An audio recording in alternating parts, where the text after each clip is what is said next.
Всем привет! Снова здравствуйте, меня зовут Вячеслав Мишурин, я кузнец. И расскажу вам о том, как, на мой взгляд, подобрать доспех для человека, который практикует древковое оружие. На что необходимо больше всего обратить внимание в плане защиты. Во-первых, лейбордист — это такой человек, у которого очень мало защиты, потому что нет щита. Ну, кажется, что мало защиты.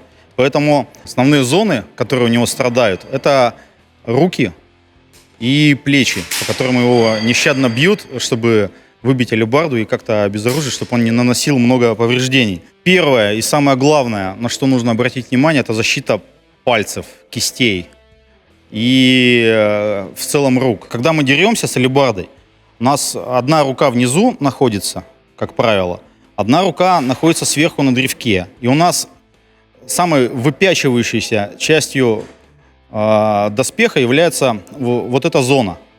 Вот эта зона: кисть, большой палец, запястье, соответственно, рука и плечо. Все зависит от того, как вы бьете, там, какие у вас там техники.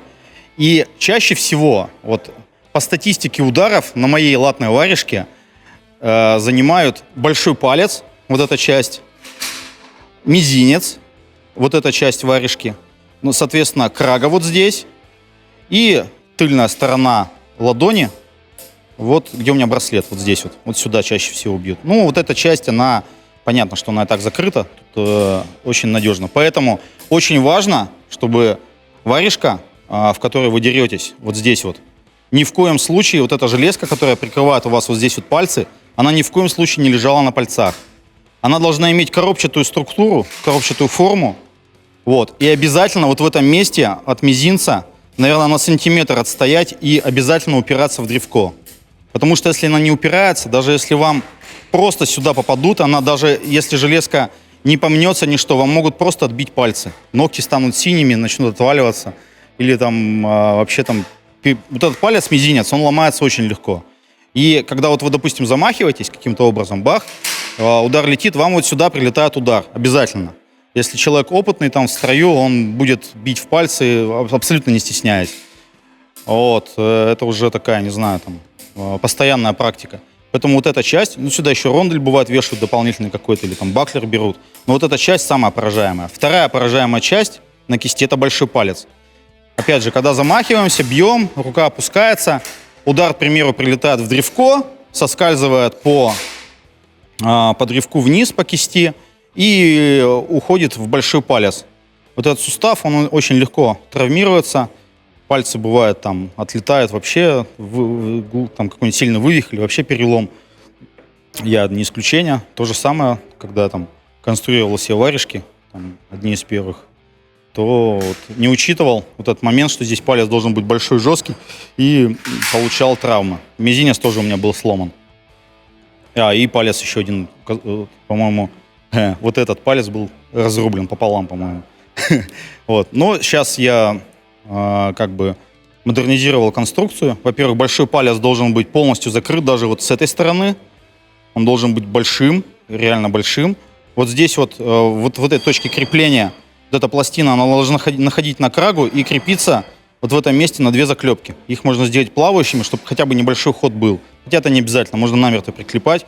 И вот эта котлета на кисти тоже должна быть закрыта обязательно. Вот такой выкружкой на краге. Вот.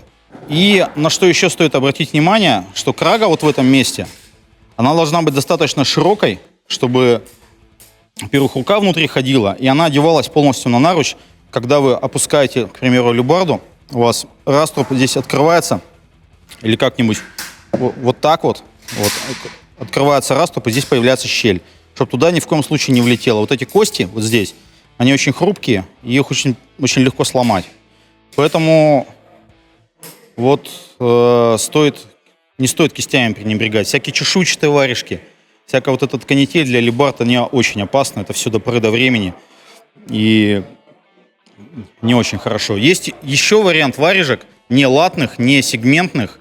Там парней в Питере, по-моему. Я забыл, как они там называются, как они эти варежки называют. Но они такие большие, как боксерские перчатки, и все там увешаны железом. Ну, в принципе, выполняют свою функцию. Единственное, что там... может быть, эстетически не очень хорошо выглядят. Ну, с точки зрения, не знаю, там, какого-то гипертрофированного отношения к историчности. Ну, хотя и эти варежки тоже не историчны, поэтому зацикливаться не стоит. Самый главный принцип, чтобы вот эти зоны были максимально закрыты.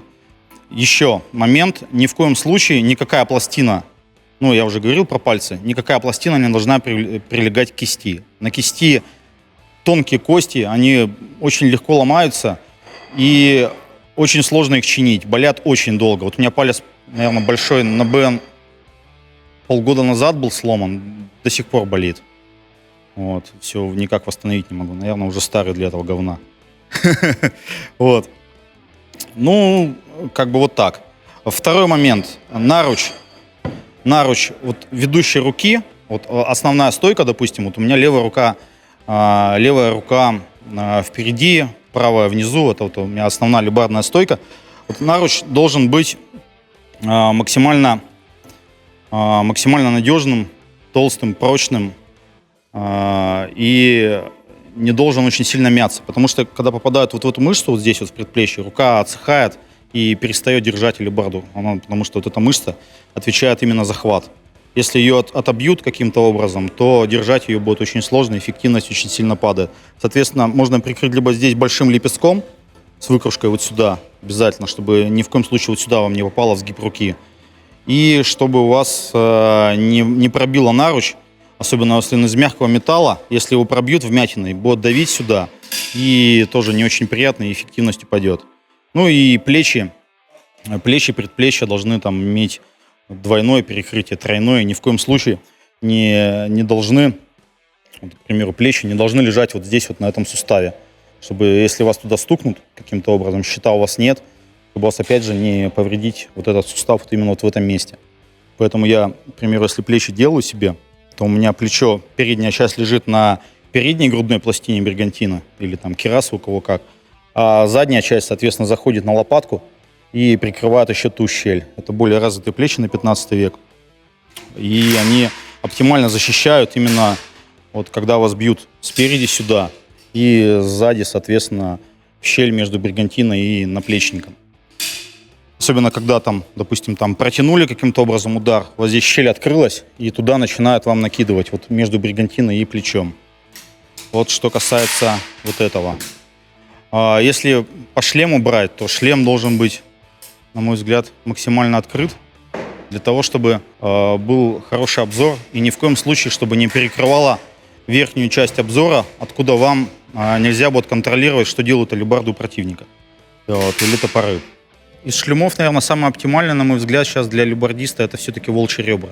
Если их правильно сделать, они достаточно хороший обзор дают. Сейчас разрешили вот эти вот вертикальные прутья внутрь ставить, черным их красить, чтобы они ничего в лицо не прилетало такого там, проникающего. Но опять ткнуть-то, конечно, могут, но ткнуть могут в любой шлем. Ну, за исключением там некоторых образцов. Но в них ничего не видно. Я не люблю, когда не видно. Люблю видеть и дышать. Это все-таки не на коне, а с алебардой мы деремся. Ну, наверное, все. Сабатоны понятно. Сейчас они уже обязательны. Когда алебардные строи сходятся, очень часто люди промахиваются, и у них удары уходят в землю, и поэтому за ногами надо очень следить. Если алебарда прилетит даже в сабатон, сам грешен, бывает, промахиваюсь. Ну, как бы за что наказывают, да, там, сабатон очень, конечно, защитит, но все равно там ушиб сильный будет, неприятно будет ходить потом. В целом. Опять же, кости там очень тонкие, так же, как на кисти. Можно легко сломать. Поэтому сабатоны, если как бы, там, активно на алебардах перемахиваться, то я предпочитаю, чтобы они были полностью закрыты и чуть ли не на земле лежали. И обязательно, чтобы он не лежал на стопе, а то же самое. Он как бы там при ударе, если там сильный удар был, чтобы он там весь удар распределялся, уходил в землю каким-то образом. Еще надо при выборе сабатона учитывать, чтобы вот здесь щель не открывалась между сабатоном и подъемом стопы на голень. Ну, по рукам, как бы тут тоже такой момент. Если руки 3/4, они все равно там на 5-10% снижают мобильность. Что там сегменты есть шаровые вот эти. Там они двигаются, все дела.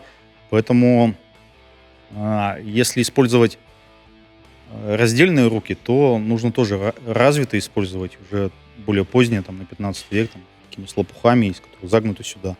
Если использовать раздельные руки, то должны быть большие локти, которые очень хорошо закрывают вот эти стыки, в которые прилетают удары, особенно когда, допустим, там алебардой промахнулся, рука раскрылась, чтобы вот сюда ни в коем случае не носовали, очень больно. Здесь и связки, и мышцы легко повреждаются от ударов. Так, ну, наверное, теперь точно все по доспехам. Ладно, всем пока. Еще, может быть, увидимся. Палец там вверх, донатики Сергею, все дела.